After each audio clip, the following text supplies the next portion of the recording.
చూడండి, హెబ్రీ పత్రిక 13వ అధ్యాయం. హెబ్రీ పత్రిక 13వ అధ్యాయం. ప్రభు బలలో పాలు పొందక పూర్వం మనము పరీక్షించుకొని యోగ్యముగా బలలో పాలు పొందవాలి కనుక మరి కొన్ని వాక్య తలంపులు జ్ఞాపకం చేసుకుని మనం హెచ్చరించబడిన వారమై సిద్ధపడి బలలో పాలు పొందినట్లు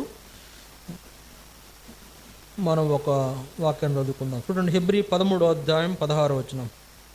హెబ్రీ 13వ అధ్యాయం 16వ వచనం. ఉపకారమును ధర్మమును చేయ మరిచిపోకుడి, అట్టి యాగములు దేవునికి ఇష్టమైనవి. ఇక్కడ చూడండి, ఆ మాట గమనించండి. ఉపకారమును ధర్మమును చేయ మరిచిపోకుడి, అట్టి యాగములు దేవునికి ఇష్టమైనవి. కనుక ప్రభు ఈ మాటల ద్వారా మనతో మాట్లాడి ప్రభు భోజన పాత్రలో పాలు పొందుటకై మనకు కావలసిన తన సహాయమును అనుగ్రహించునుగాక. చూడండి, ఇక్కడ వ్రాయబడిన మాటల్లో ఉపకారమును ధర్మమును చేయ మరిచిపోకుడి, అట్టి యాగములు దేవునికి ఇష్టమైనవి. కనుక ఉపకారం చేయుట అనేది మన జీవితంలో ఒక గొప్ప దేవుడు ఇష్టపడే కార్యముగా మనం జ్ఞాపకం చేసుకోవాల్సిన అవసరం ఉంది. అందువల్ల మన జీవితంలో ఉపకారం చేసే వారంగా మనము ఉండాలి. ఎందుకు? అసలు మన దేవుడు ఎవరు? ఆయనకు ఒక మంచి పేరు, ఎన్నో పేర్లు ఉన్నాయి, కానీ ఒక మంచి పేరు, అందరికీ సంబంధించిన ఒక మంచి పేరు దేవుడికి ఉంది. ఏంటంటే కీర్తన 145:9. కీర్తన 145:9లో ఆ మాట ఉంది. కీర్తన 45:9, యెహోవా అందరికీ ఉపకారి. ఏం రాయబడింది? యెహోవా అందరికీ ఉపకారం. కనుక ఆయన కనికరములు ఆయన సమస్త కార్యముల మీద ఉన్నవి. కనుక ఇక్కడ గమనించండి, యెహోవా అందరికీ ఉపకారి. ఎవరికి? నీతిమంతులకి అనీతిమంతులకు కూడా ఆయన ఉపకారం చేసేవాడే. నీతిమంతులకి అనీతిమంతులకి ఆయన ఉపకారం చేస్తాడు. ఎవరికైనా అంటే అందరికీ, అంటే మానవులందరికీ ఉపకారం చేసేవాడు. మానవులకేనా? లోకంలో ఉన్న సర్వజీవులకు ఆయన ఉపకారి, సమస్త జీవరాశికి ఆయనే ఉపకారి. లోకంలో ఎన్ని రకాలైన జీవులు ఉన్నాయో అన్నిటికి ఉపకారం చేసే దేవుడు కనుక మానవులమైన మనకు ఇవ్వబడుతున్న ఒక హెచ్చరిక ఏంటంటే ఉపకారమును ధర్మమును చేయ మరువకుడి, అట్టి యాగములు దేవునికి ఇష్టమైనవి అని జ్ఞాపకం చేస్తున్నాడు.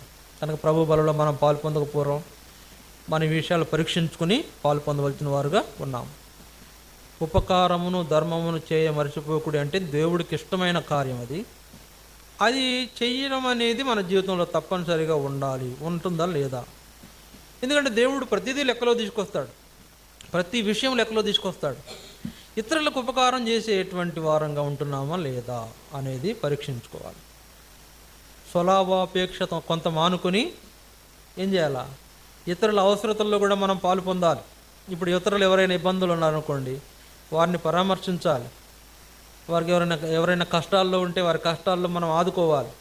ఎవరైనా మరి మనం ఆదుకొనదగి ఉండి కూడా ఆదుకోనకపోతే పాపం అని చెప్పి వాక్యం బైబిల్ చెబుతుంది. అందుకే చూడండి, యాకోబు పత్రిక పక్క పేజీలో ఉంటుంది. యాకోబు పత్రిక 4వ అధ్యాయం 17వ వచనం. యాకోబు పత్రిక 4వ అధ్యాయం 17వ వచనం. కాబట్టి మేలైనది చెయ్యనెరిగియు అలాగూ చేయని వానికి పాపము కలుగును. మేలైనది చేయనెరిగియు అలాగూ చేయని వానికి పాపం కదా. ఉపకారం చేయాలని నీకు తెలిసి కూడా చేయకపోవటం పాపమే. కనుక పాపం చేసిన వాడు బలలో పాలు పొందడానికి అర్హుడు కాదు. పాపం చేసిన వాళ్ళు బలలో చేయవేయడానికి అర్హులు కాదు. అందువల్ల పాపానికి ప్రభు దగ్గర చోటు లేదు, డాంబికులకు ఆయన దగ్గర చోటు లేదు. చూడండి, కీర్తన 5వ అధ్యాయం. అబద్ధాలకు మోసాలకు ఆయన దగ్గర చోటు లేదు. కీర్తన 5వ అధ్యాయం 3-4 వచనాలు. కీర్తన 5వ అధ్యాయం 4-5 వచనాలు చూడండి. నీవు దుష్టత్వమును చూసి ఆనందించు దేవుడవు కాదు, చెడుతనమునకు నీ యొద్ద చోటు లేదు, డాంబికులు నీ సన్నిధిని నిలవలేరు, పాపము చేయు వారందరూ నీకు అసహ్యులు. మేలైనది చేయనెరిగియు అలాగూ చేయని వానికి పాపం కలుగునంటే ఆ పాపం చేసేవాడు దేవునికి అసహ్యమైన వాడు. ఆ పాపం చేసేటువంటి వాళ్ళు దేవునికి అసహ్యమైన వాడు. అందువల్ల మనం ఏం చేయాలంటే దేవునికి అసహ్యమైనటువంటి వారం కాకుండా దేవునికి ఇష్టమైన వారంగా ఉండాలి. అందుకే ఉపకారము ధర్మమును చేయ మరొకటి అట్టి యాగములు దేవునికి ఇష్టమైనవి అని. అది ఉపకారము ధర్మము చేయట యాగం అంట. యాగం అంటే ఏంటి? యాగం అంటే ఏంటండి? ఉపకారము ధర్మం చేయటం యాగం అయితే యాగం అంటే ఏంటి? యాగం అంటే తెలీదా? పూజతో సమానం, వ్రతంతో సమానం. యాగం అంటే పూజ చేయటంతో సమానం, వ్రతంతో సమానం. లేకపోతే ఏమంటారు? యజ్ఞం. యజ్ఞం వేరు, యాగం వేరు, రకరకాలు. యజ్ఞంలో యాగాలు ఉంటాయి, యజ్ఞంలో ఇంకా రకరకాలు ఉంటాయి. కనుక యాగం అంటే ఏంటంటే సేవించటం, లేకపోతే దేవునికి తగినటువంటి ఘనతను చెల్లించడం లాంటిది అని జ్ఞాపకము చేసుకోవాలి. కాబట్టి ఉపకారము చేయుట, ధర్మం చేయుట దేవుని దృష్టికి యాగం అంటే యాగమైనదిగా దేవుడు దాన్ని భావిస్తున్నాడంటే, అంటే ఒక విలువైన విషయంగా భావిస్తున్నాడంటే దాన్ని మనం ఇప్పుడు చేయాల్సిన అటువంటి అనుభవంలో ఉండాలి. ఉన్నామా లేదా అనేది పరీక్షించుకోవాల్సిన అవసరం కూడా ఉంది. ఎంతవరకు మనమే బ్రతుకుతున్నామంటే కుదరదు. బాగా అర్థం చేసుకోండి. మనమే బతుకుతున్నాం కదా, బాగా బతికేస్తున్నాం కదా అంటే కుదరదు. ఇతరుల విషయాల్లో కూడా మనం దేవుని బిడ్డలకు ఉండాల్సిన లక్షణం అదే. ఇతరుల విషయాల్లో కూడా పాలు పొందాలి, ఇతరుల అవసరతల్లో కూడా పాలు పొందాలి. ఇతరులకు ఏదైనా ఇబ్బంది ఉందేమో ఆ విషయాన్ని తెలుసుకొని పరామర్శించాలి. అలా పరామర్శించడం అనేది మనకేం తీసుకొస్తుంది? దేవుని దగ్గర నుండి మనకు దీవెనలు తీసుకొస్తుంది. దేవుని యొక్క ఏర్పాటులోకి మనము తీసుకురాబడి దీవించబడేటువంటి దానికి అవకాశం ఉండే ఈ ఉపకారము ధర్మము చేయటం అనేది మన జీవితంలో జరిగించబడాలనేది దేవుని యొక్క ఆలోచన. చూడండి, కొన్ని విషయాలు మీ గమనాన్ని తీసుకురావాలని ఆశపడుతున్నావు. 4-5 విషయాలు తీసుకొస్తా, ఎక్కువ తీసుకురాను కానీ ఒక 4-5 విషయాలు చూడండి. కొన్ని సంగతులు మనం జ్ఞాపకం చేసుకుంటాం. వాళ్ళకు జరిగింది ఏంటి, అక్కడ వాళ్ళు ఏ విధంగా మరి ఆ పరిస్థితుల నుంచి బయటపడ్డారు. 4-5 విషయాలు మనం చూసుకుంటాం. లూకాసు సువార్త 10వ అధ్యాయం మొదటిగా చూడండి. లూకాసు సువార్త 10వ అధ్యాయం 30వ వచనం. లూకాసు సువార్త 10వ అధ్యాయం 30వ వచనం. అందుకు యేసు ఇట్లనెను, ఒక మనుషుడు యెరూషలేము నుండి యెరికో పట్టణమునకు దిగి వెళ్ళుచు దొంగల చేతిలో చిక్కెను. వారు అతని బట్టలు దోసుకొని అతని కొట్టి కొరప్రాణముతో విడిచి పోయిరి. చూసారా ఏమన్నది ఇక్కడ? ఒక మనుషుడు యెరూషలేము నుండి యెరికో పట్టణమునకు దిగి వెళ్ళుచు దొంగల చేతిలో చిక్కెను. ఒక వ్యక్తి యెరూషలేము నుండి యెరికోకు వెళుతుండగా అతనికి దొంగల చేతుల్లో చిక్కాడంట. అంటే దొంగల చేతుల్లో చిక్కితే ఇప్పుడు ఆ ప్రాంతం ఎలాంటిదంటే, ఆ ప్రాంతం ఒకవేళ దారి కాసి దోసుకునే దొంగలున్న ప్రాంతం. ఏంటంట? యెరూషలేము నుండి యెరికోకు వెళ్ళేటువంటి ఆ యొక్క మార్గం దొంగలు దారి కాచి దోసుకునేటువంటి ప్రాంతం అది. కనుక ఒక వ్యక్తి యెరికోకు వెళుతున్నప్పుడు ఆ వ్యక్తి దొంగల చేత దోసుకొనబడుతూ వచ్చాడు. దొంగలు దోసుకున్నారు. తర్వాత ఇంకేం చేశారంట? అతన్ని కొట్టి కొరప్రాణముతో విడిచిపోయిరి. అతన్ని దోసుకున్నారు, కొట్టారు, కొరప్రాణంతో విడిచి వెళ్ళారు. ఇక్కడ 3 సందర్భాలు జరిగినాయి. ఈ వ్యక్తి విషయంలో 3 విషయాలు జరిగినాయి. ఈ యొక్క యెరూషలేములో నుండి యెరికోకు వెళుతున్న ఈ దొంగల చేతిలో చిక్కి కొట్టబడిన దోసుకొనబడిన వ్యక్తి జీవితంలో ఆ సందర్భంలో 3 విషయాలు అక్కడ సంభవించినాయి. ఒకటి ఏంటంటే చూడండి 31వ వచనం. అప్పుడు ఒక యాజకుడు ఆ త్రోవను వెళ్ళుట తటస్థించెను. అతన్ని చూసి ప్రక్కగా పోయాను. కనుక యాజకుడు అంటే దేవుని సేవకుడు. యాజకుడు అంటే ఎవరంట? దేవుని సేవకుడు. దేవుని సేవకులకు చూసిన ఏం చేస్తున్నాడంట? ఆ వ్యక్తి ఆ త్రోవన వెళ్ళినప్పుడు అతన్ని చూసుకుంటా పక్కగా వెళ్ళిపోయినాడంట. తర్వాత 32వ వచనం. అలాగుననే లేవీయుడు ఒకడు ఆ చోటికి వచ్చి చూసి ప్రక్కగా పోయాను. లేవీయుడు ఒకడు వచ్చి చూసి ప్రక్కగా పోయాను. ఈ విషయం గమనించండి. ఒక యాజకుడు, ఒక లేవీయుడు వచ్చారు, చూశారు, చూసుకుంటూ వెళ్ళిపోయారు.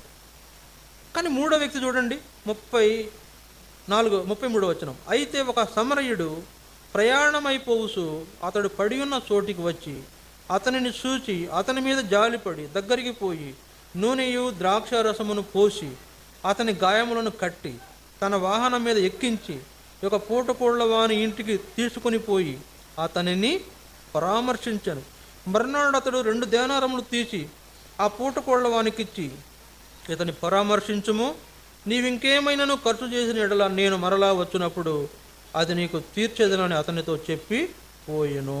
కాగా దొంగల చేతిలో చిక్కిన వానికి ఈ ముగ్గురిలో ఎవడు పొరుగువాడాయనని మీకు తోచుచున్నదని యేసు అడుగగా అతడు అతని మీద జాలి పడిన వాడే అనెను. సరే, ముగ్గురు వెళ్ళడం చూసాము ఆ మార్గంలో. ఆ దొంగల చేతిలో చిక్కిన వ్యక్తి కొట్టబడ్డాడు, దెబ్బలు తగిలినాయి కదా, దోసుకొనబడ్డాడు, చివరి ప్రాణం అంటే కొన ప్రాణంతో వదిలివేయబడ్డాడు. కానీ ముగ్గురు ఆ దారిలో ప్రయాణం అయిపోయారు. ఒక ఆయన యాజకుడు, ఒక ఆయన లేవీయుడు, ఒక ఆయన సమరయుడు. కనుక యాజకుడు లేవీయుడు పట్టించుకోలేదు, కానీ సమరయుడు ఏం చేశాడు? పట్టించుకున్నాడు, దగ్గరకు వచ్చాడు. ఆ వ్యక్తిని ఏం చేశాడు? అతను చూశాడు. తర్వాత అతని మీద జాలిపడ్డాడు. తర్వాత దగ్గరికి పోయాడు. తర్వాత నూనెయు ద్రాక్ష రసమును పోసి అతని గాయములు కట్టాడు. తర్వాత వాహనం మీద ఎక్కించి ఒక పూట కోళ్ళ వాని ఇంటికి తీసుకుని పోయి అతన్ని పరామర్శించాడు. చూడండి, ఈ ముగ్గురులో ఎవరు గొప్ప అంటే ఎవరు గొప్ప? మూడవ వ్యక్తే చాలా గొప్ప ఎక్స్పీరియన్స్, గొప్ప సంగతి జరిగించాడు. చూడండి, ఈ మూడవ వ్యక్తి వాస్తవంగా అతనికి పొరుగువాడు. సమరయులు అంటే పొరుగువాడు. యెరూషలేములో నుండి వ్యక్తి వస్తున్నాడు అంటే యెరూషలేమీయుడు, యెరూషలేం ప్రాంతానికి చెందిన వ్యక్తి. ఆ యెరూషలేం ప్రాంతానికి చెందిన వ్యక్తి యాజకుడు, అతనికి చెందిన వ్యక్తే. లేవీయుడు కూడా అతనికి చెందిన వ్యక్తే. యాజకులు లేవీయులు యెరూషలేమునే ఉంటారు, కానీ యెరికోలో ఉండరు. అందువలన యెరూషలేముకు చెందిన వ్యక్తులేమో ఆయన పట్టించుకోలే. కానీ యెరూషలేముకి ఏమాత్రం సంబంధం లేని ఒక సమరయుడు పట్టించుకున్నాడు. అతను చూసి జాలిపడ్డాడు, అతన్ని పరామర్శించాడు, అతన్ని బండి మీద ఎక్కించుకుని హాస్పిటల్ తీసుకెళ్ళాడు, వైద్యుని దగ్గర తీసుకెళ్ళాడు, అతనికి ద్రాక్షారసం నూనె పోసి కట్లు కట్టాడు. కనుక ఏమాత్రం సంబంధం లేని వ్యక్తి అయినా కూడా అతను ఏం చేశాడంటే పరామర్శించాడు. కానీ ఉపకారం చేశాడా, అపకారం చేశాడా? ఉపకారం చేయవలసిన వాళ్ళేమో ఉపకారం చేయకుండా పోయారు, ధర్మం అని తెలిసి కూడా అధర్మంగా వెళ్ళిపోయారు. కానీ ఏమాత్రం సంబంధం లేని ఒక వ్యక్తి ఉపకారం చేశాడు, అతను జాలిపడి అతన్ని ఆదరించాడు, చేరదీశాడు. కనుక సమరయుడు ఎవరో కాదు. అందుకే ఈ సమరయుడు యేసు ప్రభువుకి సూచనకున్నాడు. ఎందుకంటే యేసు ప్రభు యూదుడైనా కూడా ఆయన సమరయుల మార్గాన్ని వెళ్లాల్సి వచ్చింది, సమరయుడిగా మారాల్సి వచ్చింది, సమరయులతో మాట్లాడాల్సి వచ్చింది, సమరయులకు రక్షణ గురించి ప్రకటించాల్సి వచ్చింది. కనుక సమరయుడైన ఈ వ్యక్తి యేసు ప్రభువుకు సూచనగా ఉన్నాడు, యేసు మనసు కలిగిన సమరయుడు. కనుక ఆ విధంగా ఆ వ్యక్తి పరామర్శించబడడం చూసినప్పుడు అది ఉపకారం, అది దేవునికి ఇష్టమైన యాగం అని ఎవరికి అర్థమైంది చెప్పండి?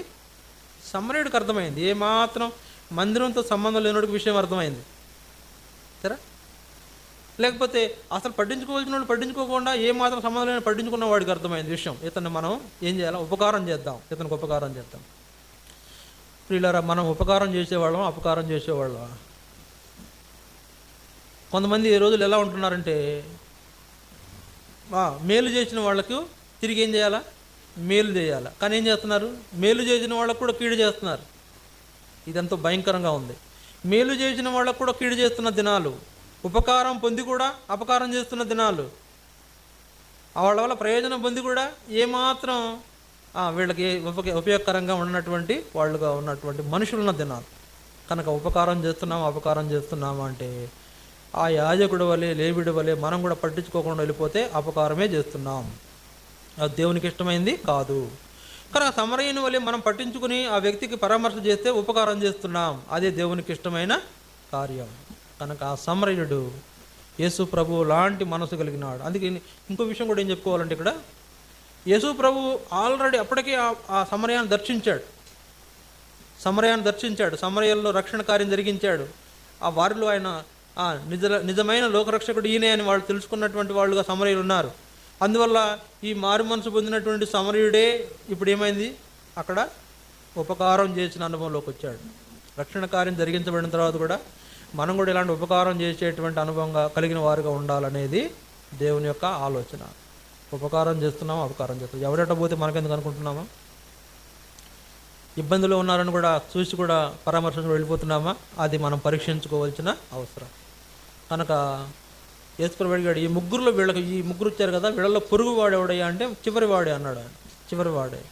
అతను పొరుగువాడైనా కూడా ఇతను ప్రేమించాడు, అతనికి ఉపకారం చేశాడు అనేటువంటి సంగతి వాళ్ళకు తెలియడం కోసమే యేసు ప్రభు ఈ సంగతిని జ్ఞాపకం చేస్తుంటాడు. యెరూషలేములో నుండి యెరికోకు వెళుతున్నాడంటేనే ఒక అవిశ్వాసంలోకి మారిపోతున్నాడు. ఒక విశ్వాసి మందిరంలో నుండి లోకంలోనికి దిగిపోతున్నాడు.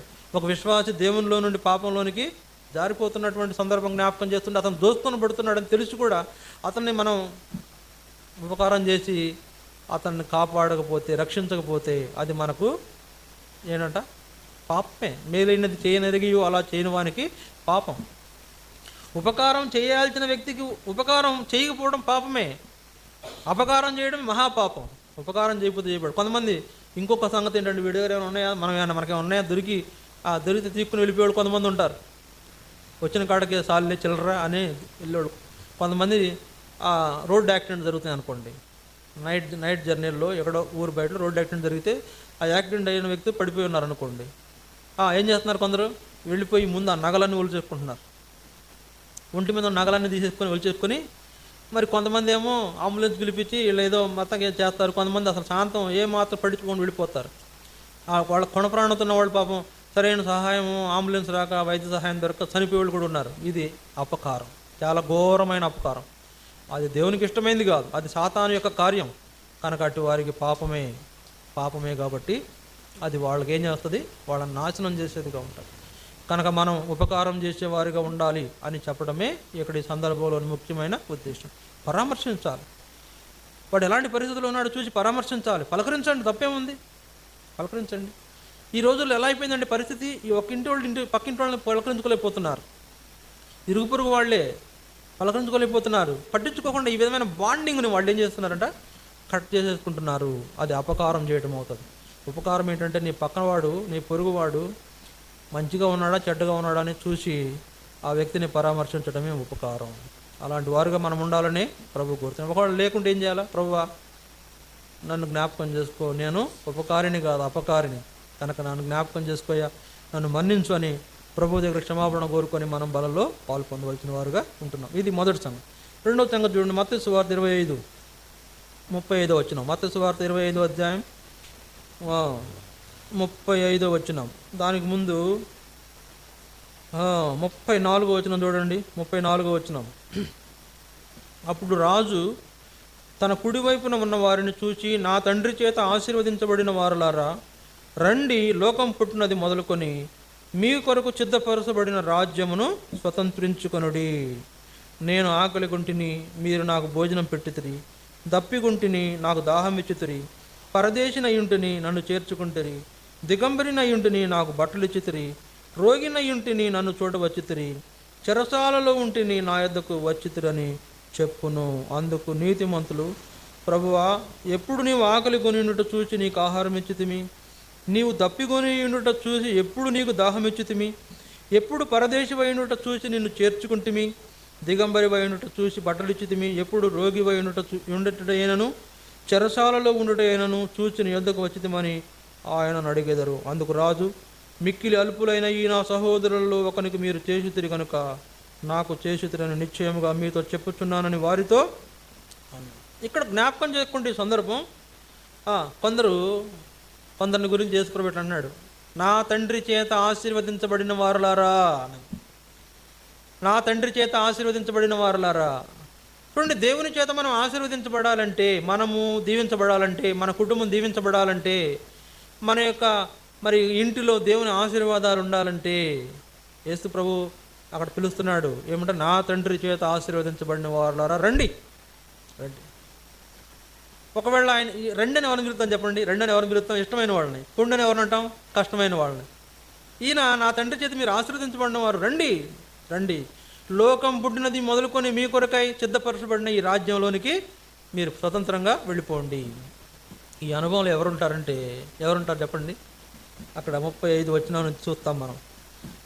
ఆకలి కొన్న వారికి భోజనం పెట్టేవాళ్ళు, దప్పికొన్న వారికి దాహంకి ఇచ్చేవాళ్ళు, పరదేశైన వాళ్లకు వాళ్ళను చేర్చుకునేవాళ్ళు, బట్టలు లేని వాళ్లకు బట్టలు ఇచ్చేవాళ్ళు, రోగగ్రస్తులు ఉన్నటువంటి వారిని చూసే పరామర్శించేవాళ్ళు, చెరసాల్లో ఉన్న వాళ్ళ దగ్గరికి వెళ్ళి వారికి ఏం చేస్తారు? భరోసా ఇచ్చేవాళ్ళు. అంటే యేసు ప్రభు చాలా విషయాలు చెప్పాడు అక్కడ. నేను అక్కడ ఆకలి కొన్నాను, మీరు నాకు భోజనం పెట్టారు. ఆయన ఏమంటున్నాడంటే, నేను ఆకలి కొంటే మీరు నాకు భోజనం పెట్టారు, నేను దప్పికొంటే నాకు దాహానికి ఇచ్చారు, నేను వస్త్రాలు లేకుంటే నాకు వస్త్రాలు ఇచ్చారు, నేను పరదేశిని అంటే నన్ను చేర్చుకుంటూ వచ్చారు. అంటే వీళ్ళకి ఆశ్చర్యమైంది, ఏంటి ప్రభు ఎప్పుడు ఇది అంతా ఎప్పుడు జరిగింది, అసలు నీకెప్పుడు ఆకలి అయింది, మేము ఎప్పుడు అన్నం పెట్టాము, నీకెప్పుడు దాహమైంది, ఎప్పుడు దప్పికిచ్చాము, ఏంటి మాకు అర్థం కావట్లేదు సంగతి అని అడిగారు యేసు ప్రభు. ఎప్పుడు నువ్వు రోగి అయ్యావు, మేము నిన్ను చూడటానికి వచ్చాము. యేసు ప్రభు ఏమన్నా 40 వచనంలో, అందుకు రాజు మిక్కిలి అలుపులైన ఈ నా సహోదరుల్లో మీరు ఒకరికి చేసితిరి గనక నాకు చేసితిరని మీకు నిశ్చయముగా మీతో చెప్పుచున్నాను. అల్పులైన ఈ ఒక సహోదరునికి మీరు చేసింది నాకు చేసినట్లే అంటున్నాడు ఆయన. రాజు అంటే ఎవరో కదా, యేసు ప్రభు. అల్పులైన ఈ సహోదరుల్లో మీరు ఒకనికి చేశారు, ఆ ఒకనికి చేసిన ఉపకారం మీరు నాకు చేసినట్లే. ఏమంటున్నాడు? అందుకే మీరు నా తండ్రి చేత ఆశీర్వదించబడిన వారు, అందుకే మీరు ఆశీర్వదించబడిన వారు. ఎందుకంటే ఇతరులకు ఉపకారం చేయడం, సహాయం చేయటంలో, సహాయం చేసిన విషయంలో ఆశీర్వదించబడిన వారు. ఈ దినాల్లో ఇలాంటివన్నీ కూడా మన జీవితంలో ఉండవలసిన లక్షణాలు. యేసు ప్రభు ఎవరిని త్రోసివేయలేదండి. ఎంత ఘోరమైన పాపిని కూడా త్రోసివేయలా, ఎంత దరిద్రుని కూడా ఆయన త్రోసివేయలా. కుష్ఠవ్యాధితో బాధపడుతున్న వాడిని కూడా ఆయన చేశాడు, కౌగిలించుకున్నాడు. కుష్ఠవ్యాధి కలిగిన వాడు అడిగాడు, ప్రభువా నన్ను స్వస్థపరచడం నీకు ఇష్టమేనా అంటే, వెళ్ళి అతన్ని కౌగిలించుకొని, నిన్ను స్వస్థపరచడం నాకు ఇష్టమే. కుష్ఠవ్యాధి కలిగిన వ్యక్తిని కౌగిలించుకుని పరామర్శించడం అంటే అది మామూలు విషయము కాదు. అది నేనేమంటానంటే, యేసు ప్రభు అందరిని ఇష్టపడ్డాడు, మనం ఎందుకు ఇష్టపడాం? యేసు ప్రభు ఎలాంటి భయంకరమైన స్థితిలో ఉన్న వాళ్ళని కూడా ఇష్టపడ్డాడు, ఘోరమైన పాపులను కూడా ఇష్టపడ్డాడు, దుర్మార్గులను ఇష్టపడ్డాడు. మనం ఏం చేస్తామంటే, వాళ్ళు ఏదైనా చిన్న తప్పు కనపడం కానీ అబ్బో వీళ్ళతో మనం ఉండడం కష్టం అనుకుంటాం. ఏదో చిన్న మాట పొరపాటు అయింది, దానికి ఎంతో పాపం చేసిన వాళ్ళలాగా చూసి వాళ్ళని ఏం చేస్తామంటే త్రోసివేస్తాం, పక్కన పెట్టేస్తాం. ఈ వ్యక్తి వేస్ట్ అండి, ఇతను వేస్ట్ అంటాం. వేస్ట్ అంటే కొన్ని పరిస్థితులు, కొన్ని సంగతులు మన జీవితంలో ఎదురైనప్పుడు ఏం చేయాలా? ప్రభు మనసుతో వాటిని స్వీకరించాలి. యేసు ప్రభు ప్రేమతో వాటిని ఏం చేయాలా? అటెండ్ చేయాలి, వెళ్ళాలి. మేము వెళ్తాం కొన్ని చోట్లకు, మమ్మల్ని ప్రార్థన చేయడానికి రండి మమ్మల్ని తీసుకెళ్తారు కొన్ని చోట్లకు. తీసుకెళ్ళినప్పుడు ఆ పేషెంట్ను చూస్తే పరిస్థితి ఎలా ఉంటుందో తెలుసా? ఇక అన్నీ ఆ రూమ్లోనే చాలా భయంకరమైనటువంటి పరిస్థితి. ఎవరు పోలేరు, ఎవరైనా పోవడానికి ఆ ఇంటి వాళ్ళు ఇష్టపడిన పరిస్థితుల్లో మీరు వెళ్ళి ప్రార్థన చేయండి కొంచెం అంటే మేము వెళ్తాం, వెళ్ళి ఆ కాసేపు భరిస్తాం, తప్పదు, భరించాలి. వెళ్ళి మళ్ళా నూనె రాసి ప్రార్థన చేయాలంటారు, తల మీద నూనె రాసి ప్రార్థన చేయాలంటే నూనె రాసి, అంటే ఆ వ్యక్తి చూడడానికి ఏమాత్రం అంత నీట్గా ఉండకపోవచ్చు, కొంచెం ఇబ్బంది, ఏదో కొంచెం దుర్వాసన కొడుతూ ఉండొచ్చు. కొంతమంది వాళ్ళు కలిగిన గాయాల్లో నుంచి వాసనలు వచ్చేస్తూ ఉంటాయి. ఇక అది మరీ భయంకరం. అయినా కూడా ఏం చేస్తాం? దేవుని ప్రేమతో, యేసు ప్రభు ప్రేమతో ఆ వ్యక్తుల కోసం ప్రార్థన చేసి వస్తాం. అలాంటి పరిస్థితి మనకు ఉండాలి. అంటే ఎవరైనా రోగగ్రస్తులు ఉంటే వెళ్ళి వాళ్ళని ఏం చేయాలా? వాళ్లకు సహాయం చేయాలి. ఎవరైనా ఆకలి కొని ఉంటే వాళ్ళకి భోజనం ఏర్పాటు చేయాలి. ఎవరైనా వస్త్రాలు లేకుండా ఉంటే, నీకు ఒక వస్త్రం ఉంటే లేనివాడికి ఒకటి ఇవ్వమని యేసు ప్రభు చెప్పాడు కదా, నీకు ఒకటి ఉంటే లేనివాడికి ఒకటి ఇవ్వు అని చెప్పాడు. తర్వాత ఎవరైనా పరదేశులు ఎవరైనా వస్తే వాళ్ళని ఎవరు చేర్చుకోరు, నువ్వైనా చేర్చుకో, నీ ఇంట్లోకి చేర్చుకో, వాళ్ళకి కాస్త ఆశ్రయం ఇవ్వు, ఒక పక్కన ఫిల్టర్ ఇవ్వు అని చెప్పి. అట్లా యేసు ప్రభు ప్రేమ, అలాంటి ప్రేమ మనం కూడా చూపించేవారుగా ఉన్నప్పుడే మనం తండ్రి చేత ఆశీర్వదించబడిన వారము, దేవుని రాజ్యంలో స్వతంత్రంగా ప్రవేశించగలుగుతాము. అలా చేయకపోతే రేపొద్దున దేవుని రాజ్యంలో ప్రవేశం రాదు, ఖచ్చితంగా రాదు. సరే, ఇతరులు రోగులు లేదా దీనులు, పరదేశులు, ఆ యొక్క కరువులో ఉండేవాళ్ళు, ఇలాంటి వాళ్ళు ఎవరైనా ఉంటే వాళ్లకు నువ్వేమీ చేయకపోతే పరలోకం రావడం కష్టం. దేవుడు ఎవరికి పరలోకం సిద్ధపరిచాడంట? ఎవరికి? వీళ్ళకే, 35-36 వచనాల్లో ఉన్నటువంటి వాళ్ళకే. అది యేసు ప్రభు దాన్ని ఏమంటాడంటే, మీరు అల్పులైన ఈ నా సహోదరులకు చేశారు కనుక నాకు కూడా నాకు చేసినట్లే అన్నాడు. వాళ్ళకి చేస్తే యేసు ప్రభు చేసినంత గొప్పగా చెప్తున్నాడు ఆయన. మీరు వాళ్ళకి అన్నం పెట్టారా, నాకు కడుపు నిండిపోతుంది. మీరు వాళ్ళకి వస్త్రాలు ఇచ్చారా, నాకు వస్త్రాలు ఏమీ ఉండదు. కానీ ఇట్లాంటి అనుభవం కలిగిన వారికే తండ్రి చేత నిర్ణయించబడిన రాజ్యం, వారికి అందులోకి ప్రవేశం. లేకపోతే లేదు. ఇది నా మాట కాదు. కింద వచనాలు చూడండి, 41 వచనం చూడండి. అప్పుడు ఆయన ఎడమ వైపున ఉండి వారిని చూసి, శపింపబడిన వారులారా, నన్ను విడిచి అపవాదికిని వాని దూతలకును సిద్ధపరచబడిన నిత్యాగ్నిలోనికి పోవుడి. నేను ఆకలి కొంటిని, మీరు నాకు భోజనం పెట్టలేదు, తప్పికొంటిని, నాకు దాహమే లేదు, పరదేశిన ఇంటిని మీరు నన్ను చేర్చుకొనలేదు, దిగంబరిన ఇంటిని మీరు నాకు బట్టలేదు, రోగిన ఇంటిని రోగినై చెరసాల్లో ఉంటిని మీరు నన్ను చూడ రాలేదని చెప్పును. అందుకు వారు, ప్రభువా, మేము ఎప్పుడు నువ్వు ఆగడుకుంటా చూసాము, ఎప్పుడు నువ్వు తప్పుకుంటాం చూసాము, ఎప్పుడు నువ్వు దిగంబరిగా ఉండటం చూసాము, ఎప్పుడు నువ్వు రోగి ఉండటం చూసాము, ఎప్పుడు నువ్వు చెరసాల్లో ఉండటం చూసాము, మేము ఎప్పుడు నీకు ఉపచారం చేయకపోయాం, ఎప్పుడు నీకు ఉపచారం చేయలేదు అని అడుగుతారంట. అందుకు ఏమంటాడు 45వ వచనంలో, అందుకు ఆయన, మిక్కిలి అల్పులైన వీరిలో ఒకరికైనాను మీరు ఇలాగూ చేయలేదు కనుక నాకు చేయలేదని మీతో నిశ్చయముగా చెప్పుచున్నాను. మీరు అల్పులైన ఈ నా సహోదరులకు మీరేమీ చేయలేదు, మీరు నాకు చేయలేదు. అందుకు ఏమంటున్నాడు 46లో, వీరు నిత్య శిక్షకును నీతిమంతులు నిత్య జీవమునకు పోవుదురు. ఉపకారం చేసిన వాడేమో నిత్య జీవానికి పోతాడు, అపకారం చేసిన వాడు నిత్య శిక్షకు పోతాడు. అందుకే 47వ వచనంలో, నా తండ్రి చేత శపించబడిన వారులారా, ఏమన్నాడు? నా తండ్రి చేత శపించబడిన వారులారా, నన్ను విడిచి అపవాదికి నీ వాని దూతలకు సిద్ధపరచబడిన నిత్యాగ్నిలోనికి నరకానికి పోండి అంటున్నాడు. అంటే చూడండి, దేవుడు కొంతమందిని ఆశీర్వదించాడు, మరి కొంతమందిని శపించాడు. కారణం ఏంటి? ఆశీర్వదించబడిన వారేమో ఉపకారం చేసేవారు ఉన్నారు, శపించబడిన వారు అపకారం చేసేవారు ఉన్నారు. అంటే ఏం పట్టించుకోకపోయినా అపకారం చేసినట్లే కదండి. మేలైన చేయాలని ఎరిగి కూడా చేయకపోవడం అపకారమే కదా. ఒక వ్యక్తికి మేలు చేయాలని తెలుసు, ఆ వ్యక్తి ఏదో కీడులో ఉన్నాడు, ఆపదలో ఉన్నాడు, ఆ వ్యక్తికి మేలు చేయాలని తెలిసి కూడా చేయకపోవడం అపకారమే కదా. అందుకనే అపకారం చేసేవాళ్ళు ఏమో శపించబడిన వారు, ఉపకారం చేసేవాళ్ళు ఆశీర్వదించబడిన వాళ్ళుగా అక్కడ జ్ఞాపకం చేస్తున్నారు. కనుక ఇప్పుడు చెప్పండి, మనం ఉపకారం చేశామా అపకారం చేశామా? ఉపకారం చేస్తున్నామా అపకారం చేస్తున్నామా? రోగులను పరామర్శిస్తున్నామా? ఆహారం లేని వారికి ఆహారం ఇస్తున్నామా? బట్టలు లేని వారికి బట్టలు ఇస్తున్నామా? ఇవన్నీ కూడా మన జీవితాల్లో జ్ఞాపకం చేసుకొని జరిగించాల్సిన విషయాలు, తప్పనిసరిగా జరిగించాలి.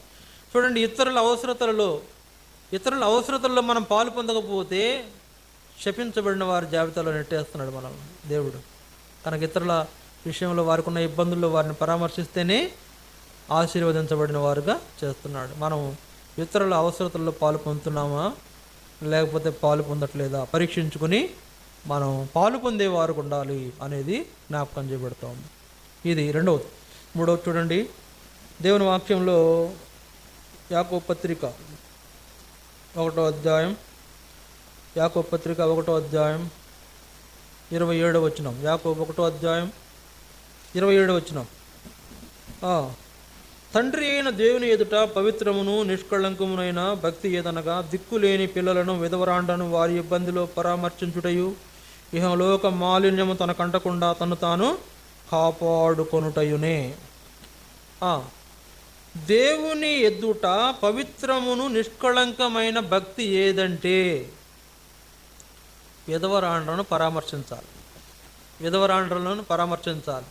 తర్వాత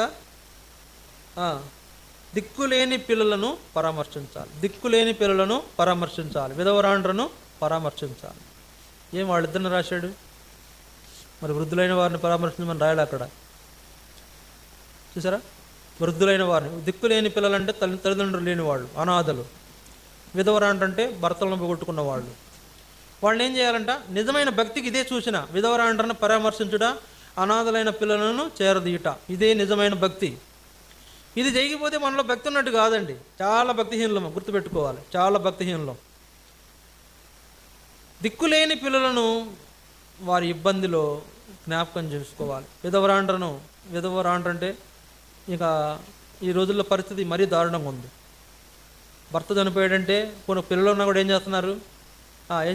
ఇది మనకు భారం అయిపోయిందని వదిలించుకుంటున్నారు. ఇది మనకు భారం అయిపోయింది వదిలించుకుంటున్నారు. చాలా చివరి దశలో తీసుకెళ్ళి కొంతమంది అనాథాశ్రమంలో వదిలిచ్చేస్తున్నారు. అరే కని పెంచింది, పెద్ద చేసింది, ఉద్యోగాలు వచ్చినాయి, వాళ్ళకి జీతభత్యాలు వస్తున్నాయి, కొంత ఖర్చు పెట్టి తల్లికి సేవ చేయలేకపోతున్నారు, వదిలించుకుంటున్నారు. కనుక అది ఎంతో భక్తిహీనత, ఎంతో భక్తిహీనత. తల్లిదండ్రులను లేకపోతే విధవరాలైనటువంటి తల్లిని వదిలించుకోవాలనేటువంటిది చాలా భక్తిహీనత. మన దగ్గరకు వచ్చే రాఘవమ్మ గారు మరి చాలా వృద్ధురాలు, కొంత మధ్యకాలం 2 రోజుల నుంచి బాగోలా, చాలా తీవ్రంగా అనారోగ్యంగా ఉంది.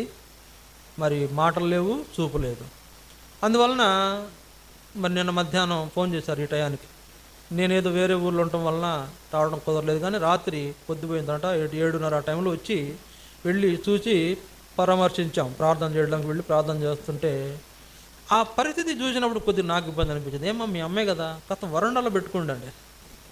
వరండాలో పెట్టుకోండి, ఏం కాదు, ఆమె దేవుడిని నమ్ముకున్నామా, ఆమె ద్వారా మీకేం కీడు ఉండదు, వరండాలో పెట్టుకోండి అని చెప్పినా కూడా వాళ్ళు ఏమంటున్నారు, లేదండి ఇక మేము లోపల పెట్టడం, ఇక్కడే బయట పడేస్తాం.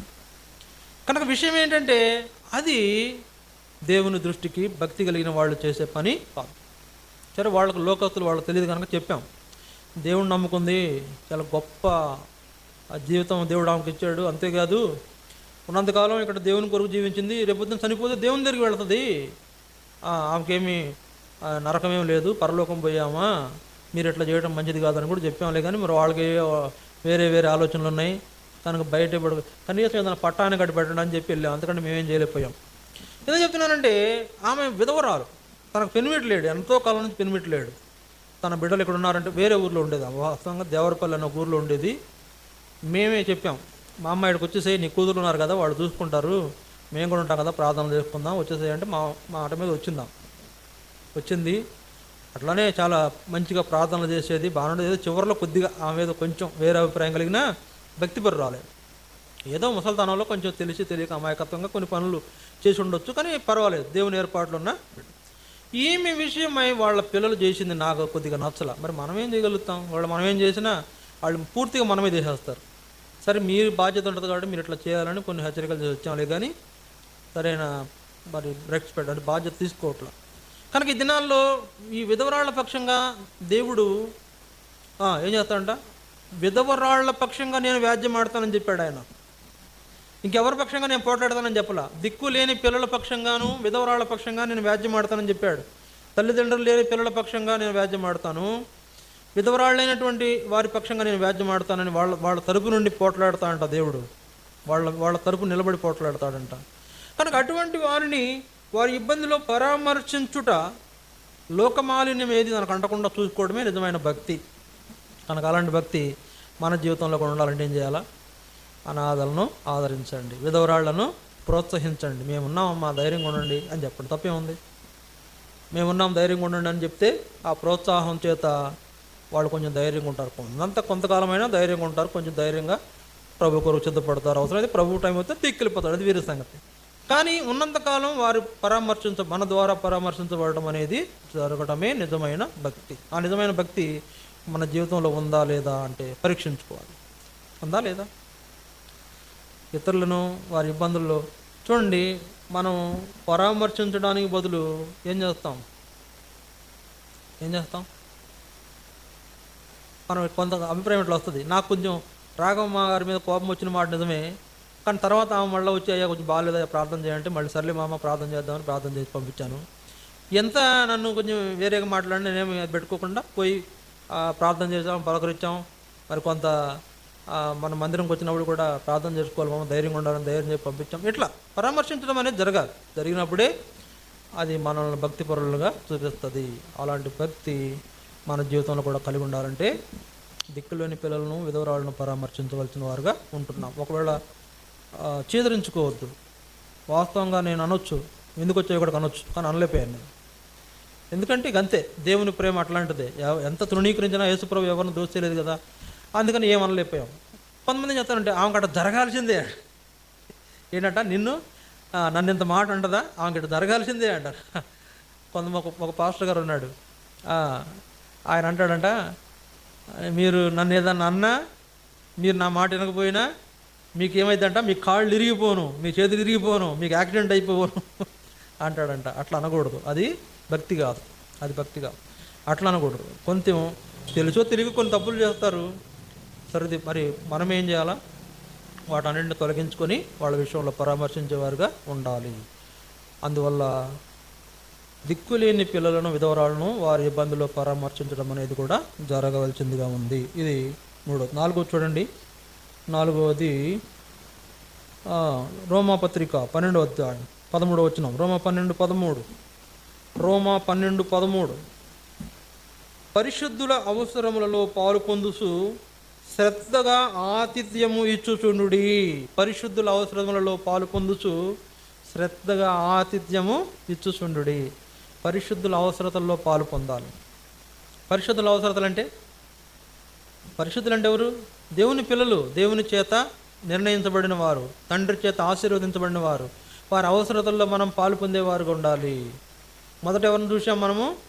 ఆ యొక్క యెరూషలేము నుండి ఎరుకోబోతున్న దోసుకొనబడిన వ్యక్తి ఎలాగైతే ఆ వ్యక్తి అతనికి ఉపకారం చేశాడో అలాంటి వారు ఉండాలని చూసాం.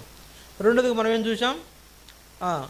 దేవుని యొక్క ఏర్పాట్లో ఆశీర్వదించబడేవారుగా మనం ఉండాలంటే, ఎవరైనా రోగులున్నా, వస్త్రహీనులున్నా, పరదేశులుగా ఉన్నా, లేకపోతే నీటి కొరత, ఆహారం కొరత కలిగిన వారు ఉన్న, కరువులో ఉన్న వారిని మనం ఏం చేయాలా? వారికి సహాయము చేయాలి. అది అలా చేయడమే తండ్రి చేత ఆశీర్వదించబడతామని చూసాం. మూడోది మనం ఏం చూసామంటే, దిక్కులేని పిల్లలు అంటే అనాథ పిల్లలు, విధవరాళ్లను వారి ఇబ్బందులు పరామర్శించాలి అనే విషయాన్ని మనము చూసాం. అదే నిజమైన భక్తి అని కూడా మనకు జ్ఞాపకం చేయబడింది. ఇప్పుడు నాలుగవది, పరిశుద్ధుల అవసరతలలో పాలు పొందాలి.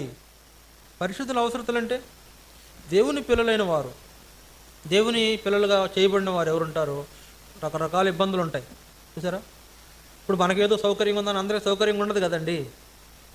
మనకేదో బాగుందని అందరికీ బాగుంటుందా? వాళ్ళకి ఎన్ని ఇబ్బందులు ఉన్నాయో, వాళ్ళ కుటుంబంలో ఎంత నీడు ఉందంటే ఎన్ని అవసరతల్లో ఉన్నారో, వాళ్ళు ఎన్ని అక్కర్లు కలిగి ఉన్నారో, ఎన్ని రకాలైనటువంటి సమస్యలు వాళ్ళు చూస్తున్నారు, అనుభవిస్తున్నారు. చూసి మనం ఏం చేయాలా? వాళ్ళ అవసరతల్లో మనం పాలు పొందేవారికి ఉండాలి. వాళ్ళ అవసరతల్లో మనం పాలు పొందేవారికి ఉండాలి. కొంతమందిని చూస్తాం, డబ్బు కోసం అడ్డమైన గడ్డి తింటారు. కొంతమందిని చూస్తాం, డబ్బున్నా లేకపోయినా ఏ గడ్డి తినరు.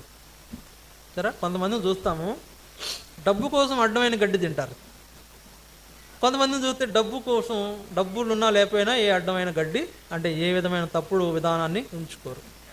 వాళ్ళు ఏం చేస్తారంటే, దేవుడే మాకు సహాయం చేస్తాడు, దేవుడే మా కొరకు ఏదో ఒక ఆహారం పంపిస్తాడు, దేవుడే మాకు ఈరోజు పోషిస్తాడు, లేదా దేవుడే ఇది అనారోగ్యమైంది, దేవుడే మాకు స్వస్థతనిస్తాడు అనేటువంటి వాళ్ళు కొందరు ఉంటారు. ఏంది కారణం? ఎందుకు అనుకుంటారు?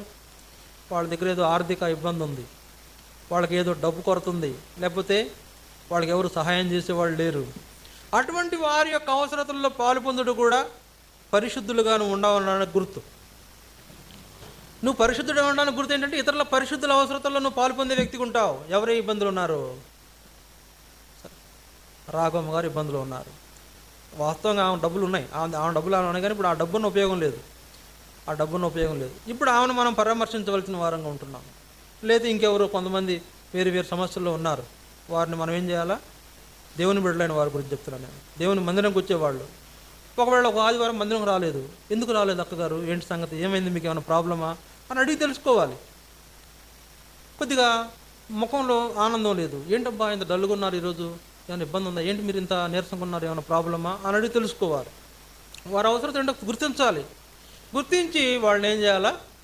పరామర్శ. నాకు ఒక అలవాటు, ముఖాన్ని చూసి వాళ్ళు సంతోషంగా ఉన్నారో, విచారంగా ఉన్నారో, ఇబ్బంది ఉందో లేదో కూడా చెప్పేస్తాను. వాళ్ళ మాటల్లోనే, ఒకవేళ వాళ్ళ మాటల తీరులోనే నాకు అర్థమైపోద్ది వీళ్ళు ఏదో ఇబ్బందులు ఉన్నారు. మా దెబ్బరా ఉంది, నేను వెళ్ళినప్పుడల్లా అక్కడ ఏదైనా కొనుక్కోవడానికి వెళ్ళినప్పుడు గమనిస్తా. ఒక్కోసారి ఏమో హ్యాపీగా ఉంటుంది, ఒక్కోసారి ఏమో నవ్వుతా విచారంగా ఉంటుంది, ఒక్కోసారి ఏమో చాలా విచారంగా ఉంటుంది. నాకు అర్థమైపోతుంది ఏంటమ్మా సంగతి అంటే. ఎందుకు చెప్తున్నానంటే, వాళ్ళ ఇబ్బందులను తెలుసుకొని వాళ్ళ అవసరతల్లో పాలు పొందడం అనేది పరిశుద్ధులకు ఉండే లక్షణం. ఎవడెట్ట పోతే మనకెందుకు, యథారాజ తథ ప్రజ అంటే కుదరదండి. వాళ్ళు ఎట్ట పోతున్నారు, మనం కూడా ఎట్ట పోదామంటే కుదరదు. దేవుని బిడ్డలకు ఉండాల్సిన లక్షణం కాదు అది.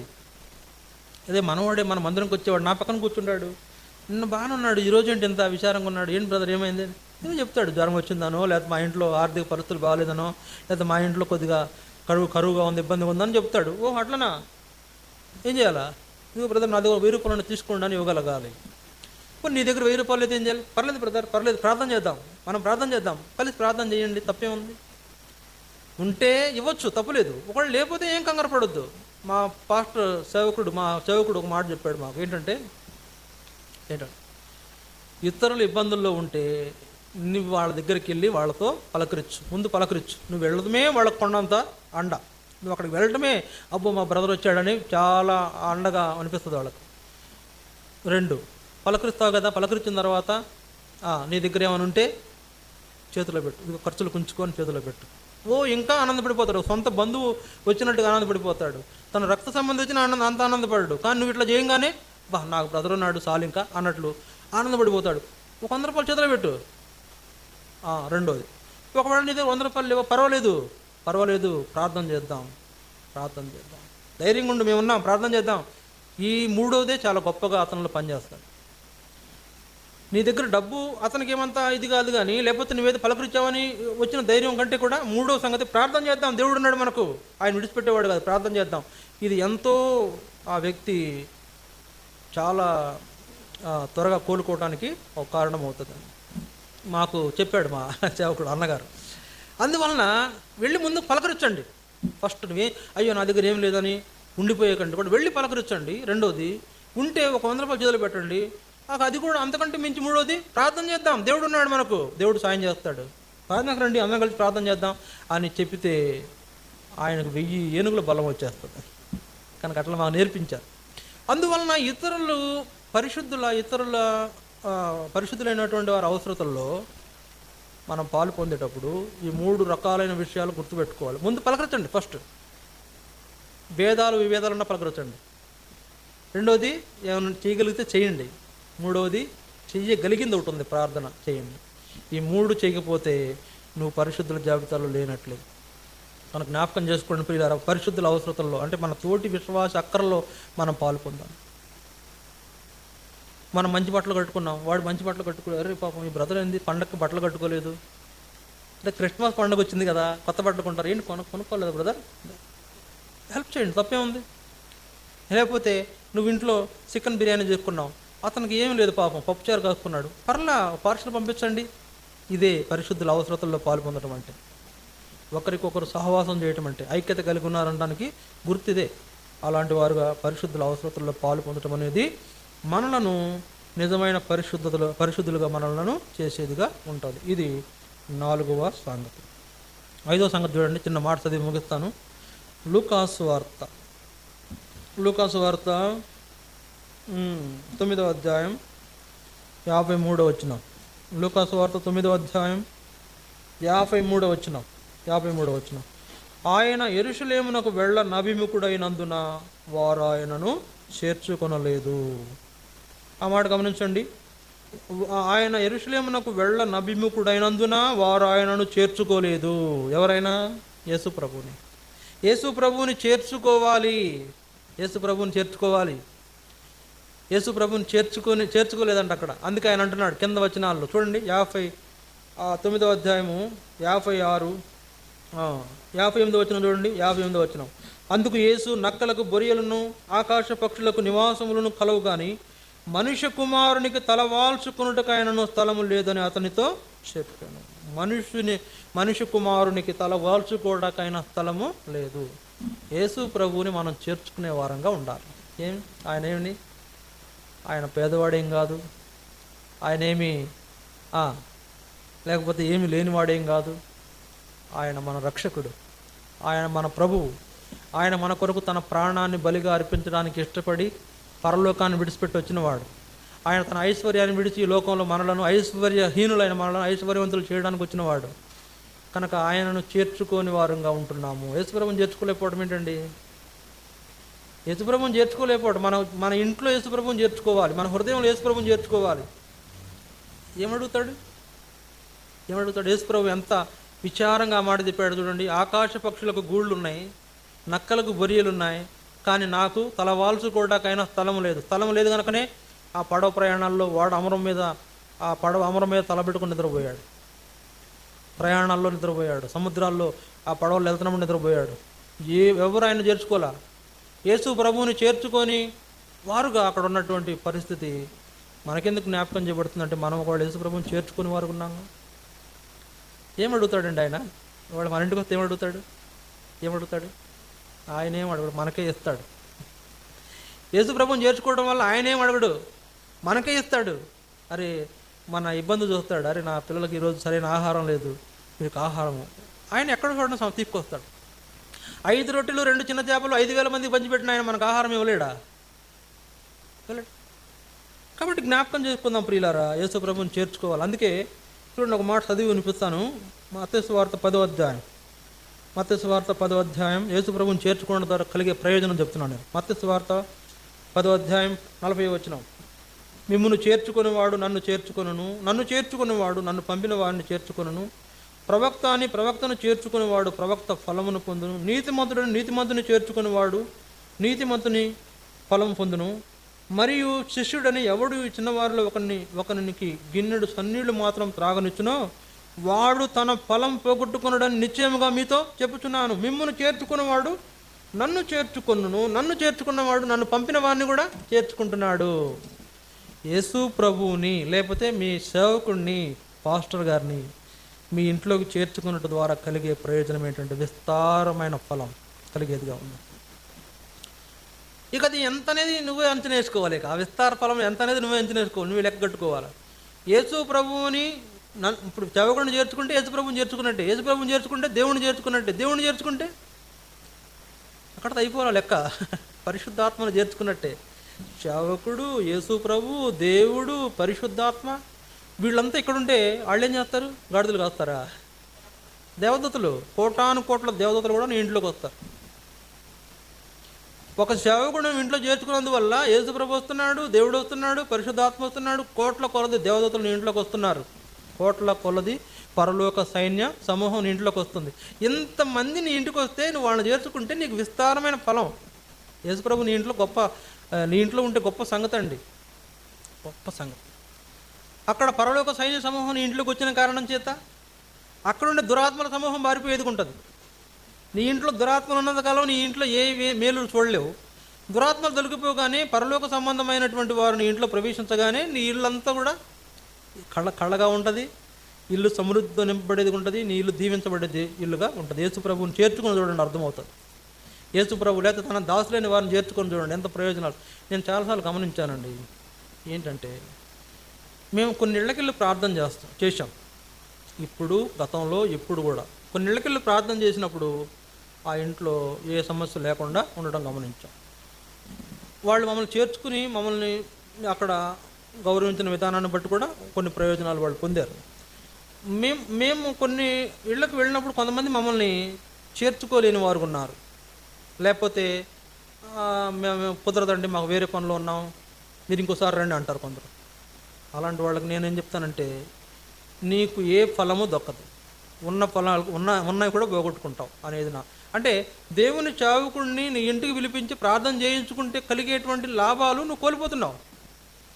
దేవుని సేవకుడు నీ ఇంట్లోకి రావడం నీకు ఎంత ప్రయోజనం, తద్వారా ఎంతోమంది అక్కడ వస్తున్నారు. అదంతా కూడా నీ ఇంటికి దీవెనగా మార్చేయబడుతుంది.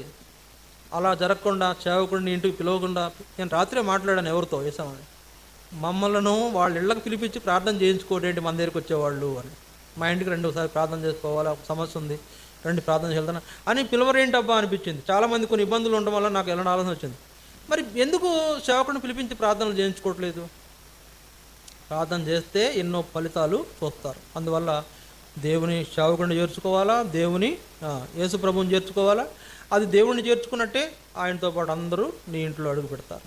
అది నీకెంతో విస్తారమైన ఫలం వచ్చేదిగా కనుక జ్ఞాపకం చేసుకుందాం ప్రియులారా. ఉపకారమును ధర్మమును చేయుట మర్చిపోకుడి, అటు యాగములు దేవునికి ఇష్టమైనవి అనే అనుభవంలో మనం 5 విషయాలు చూసాం. మొదటిదిగా ఏం చూసాం? యెరూషలేమును నిలుకోబోతున్నటువంటి దోసుకొనబడిన వ్యక్తిని పరామర్శించిన సమరయుడిలాగా మనం ఉండాలని చూసాం. రెండోది ఏం చూసాం? ఆశీర్వదించబడిన వారిలాగా మనం కూడా ఏం చేయాలా? రోగులను పరామర్శించాలా, ఆహారం లేని వాళ్ళకి ఆహారం ఇవ్వాలా, తప్పికుంటే దాహానికి ఇవ్వాలా, పరదేశులను చేర్చుకోవాలా. ఇట్లాంటి వారే తండ్రి చేత ఆశీర్వదించబడిన వారు ఉంటారని, లేకపోతే చెప్పించబడిన వారు అవుతారని చూసాం. మూడోది చూసాం, భక్తి కలిగిన వారుగా మనం ఉండాలంటే అనాథ పిల్లలను, విధవరాళ్లను వాళ్ళ ఇబ్బందుల్లో పరామర్శించాలి, యహలోక మాలిన్యం మనకు అంటకుండా చూసుకోవాలని చూసాం. నాలుగోది చూసాం, పరిశుద్ధుల అవసరతల్లో పాలు పొందాలని చూసాం. ఐదోది చూసాం, యేసు ప్రభువుని లేదా ఆయన దాసులైన వారిని మన ఇంట్లో చేర్చుకున్నట్టు ద్వారా మనకు కలిగే కొన్ని ప్రయోజనాలు చూసాం. ఇలాంటి అనుభవాలన్నీ మన జీవితంలో మనం కలిగి ఉండాలంటే ఈ లక్షణాలన్నీ కూడా మనలో ఉండాలంటే ఏం చేయాలా? ప్రభు మనలో కార్యం చేయాలి. ఒకవేళ అలాంటి లక్షణాలు మనం లేకపోతే ఏం చేయాలి? ప్రభువా క్షమించు నాయన, అలాంటి లక్షణాలు నాలో ఒక్కటి కూడా లేదు, మన్నించు, బలలో పాలు పొందబోతున్నాను, నాకు అలాంటి జీవితం అనుగ్రహించి నన్ను క్షమించి బలలో పాలు పొందినట్లు నన్ను సిద్ధపరచు అని ప్రభువుని మనం వేడుకొని బలలో పాలు పొందినట్లు మోకరించండి.